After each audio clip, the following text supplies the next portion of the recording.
Everyone, this is kind of a special funny diecast this week because I've hunted this car for a long time, and I'm using the word cursed, and that's a strong term, but this 1963 Lincoln Continental is cursed, and I'll explain why. Well, it displays okay, but let's show you what it really is, what it really looks like. We have one working door, two working doors, a broken hood. Yeah, this is what this usually winds up looking like. This is obviously opening diecast. This is by the company Rico.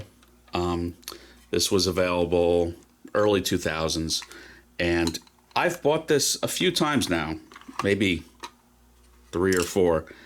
They never, ever arrive intact.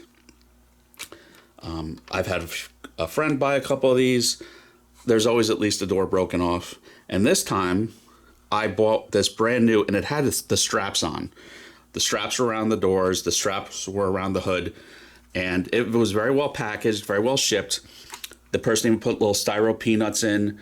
There was no movement, and the second I took the straps off, everything fell apart. I mean, it's cursed. And by cursed, I mean it was engineered improperly. There was something about how this was made that it just, doors don't stay on. There's just some kind of fatigue in the joints. That's the only way I can explain it, and it's cursed, and it's too bad because this is a neat car. The suicide doors, it's the nickname for doors that open like this. There you go. They just break off. So we have one working door. So yeah, one working suicide door. And yes, this is the 63 Lincoln Continental with the suicide doors that I think one other company makes as an opening diecast. Road Signature or something like that. The high-end Road Signature that has, the felt box insert. And so, I mean, I could resort to buying that, I suppose. But, I mean, this will display fine. I don't display my models open. This wasn't something to take up with the seller. The seller did nothing. It was new in the package, and it was well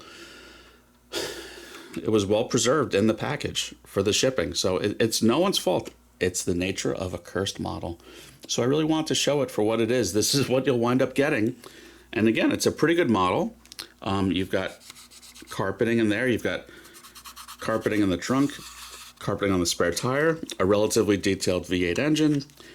I think these were 430 cubes, a big block, a little over 300 horsepower, three and a quarter, something like that. The grill could use a little bit of detail. But yeah, you can see the doors actually would have functioned if they were engineered correctly. The seats are actually like soft and pliable. Retail, all these years ago, this would have been about $50. I paid, I think, $70 or $75 shipped for what would have been brand new in the box. So I really didn't pay an appreciated price for it. So at that price, I'm not mad at it. I'm mad that they didn't figure out how to engineer it properly. I mean, even the doors were bad enough, but the hood ripped off from the hinge bar. So I don't know, is this just the worst quality metal? Maybe that's it? I don't know. It's too bad. It's too bad, but I'll find a way to live with it. Like I said, it displays okay. The package, it's a big window box. Rico was like a private label from a mail order company that had a couple stores called Exoticar. And they had a New York City location I used to go to in the early 2000s. It was a nice store.